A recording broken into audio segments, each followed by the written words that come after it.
வணக்கம். சற்று முன் கிடைக்கப்பெற்ற ஒரு மிக மிக முக்கியமான செய்தி ஒன்று வெளியாகியுள்ளது. அனைத்திந்திய அண்ணா திராவிட முன்னேற்றக் கழகத்தின் எம்எல்ஏக்கள் 40 நபர்கள் கூண்டோடு ராஜினாமா செய்ய உள்ளதாக தகவல்கள் தற்பொழுது கிடைக்கப்பெற்றுள்ளது. உண்மையான தகவலா, என்ன காரணம் என்பதை தான் இந்த வீடியோவில் முழுமையாக தெளிவாக நாம் பார்க்க போகிறோம். எடப்பாடி பழனிசாமியை பொறுத்தளவிற்கு அதிமுகவை தான் கைப்பற்ற வேண்டும் என்று தான் நினைத்து கொண்டிருந்தார். அவர் நினைத்தபடியே அதிமுகவை கைப்பற்றிவிட்டார். ஆனால் அதிமுக கடந்த 10 தேர்தல்களில் மிகப்பெரிய ஒரு தோல்வியையும் தழுவியுள்ளது. அது மட்டுமல்ல, அனைத்திந்திய அண்ணா திராவிட முன்னேற்ற கழகத்தின் ஓட்டு சதவீதமும் கணிசமாக குறைந்துள்ளது. மீண்டும் அதிமுக பழைய நிலைமைக்கு வர வேண்டும் என்றால் சரியான கூட்டணி, அதிமுக ஒன்றிணைதல், மக்களிடம் தங்களுடைய கருத்துக்களையும் கொள்கைகளையும் அதிமுகவின் ஆட்சியின் பொழுது செய்த நலத்திட்ட உதவிகளையும் மீண்டும் மக்களிடம் ஞாபகப்படுத்த வேண்டும். ஆனால் அதிமுகவை கைப்பற்ற வேண்டும் என்ற முழு நோக்கத்துடன் மட்டும்தான் எடப்பாடி பழனிசாமி செயல்பட்டு கொண்டிருக்கிறார். இப்பேற்பட்ட நபரை எப்படி அதிமுகவில் வைத்திருக்க முடியும்?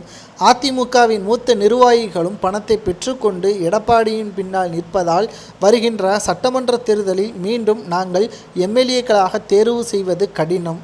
நாங்கள் இரட்டை இலை சின்னத்துடன் வாக்கு கேட்டு வீதியில் சென்றால் நிச்சயமாக மக்கள் புறக்கணிக்கிறார்களோ இல்லையோ, அதிமுகவின் உண்மையான தொண்டர்கள் புறக்கணித்து விடுவார்கள். நாங்கள் சுயேட்சையாக நிற்க வேண்டும் என்றால் தற்பொழுது இருக்கக்கூடிய எம்எல்ஏ பதவியை கடைசி நேரத்தில் ராஜினாமா செய்துவிட்டு, அதாவது 4வது ஆண்டு இறுதியில் ராஜினாமா செய்துவிட்டு 2026 சட்டமன்ற தேர்தலில் ஓபிஎஸ் உடனோ அல்லது சுயேட்சையாகவோ நாங்கள் போட்டியிடுவதாக தற்பொழுது இருக்கக்கூடிய அதிமுகவின் தென் மாவட்ட எம்எல்ஏக்கள் தெரிவித்திருக்கிறார்கள். இது அதிமுகவின் அரசியல் அடுத்த கட்ட வளர்ச்சிக்கு மிக பெரிய ஒரு பேர் இடியாகவும் பேர் அழிவாகவும் இது பார்க்கப்படுகிறது.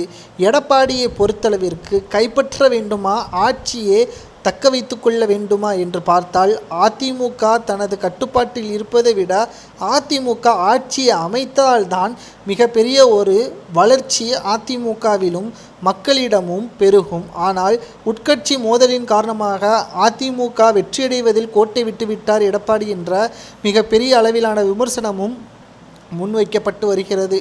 தற்பொழுது இன்று மாலை ஓபிஎஸ் அவர்களையும் சசிகலா அவர்களையும் தென் மாவட்ட எம்எல்ஏக்கள் சந்திக்க உள்ளதாகவும் அடுத்தடுத்த அரசியல் நகர்வுகள் அதிமுகவில் பரபரப்பை கிளப்பும் என்றும் தற்பொழுது செய்திகள் வெளியாகியுள்ளது.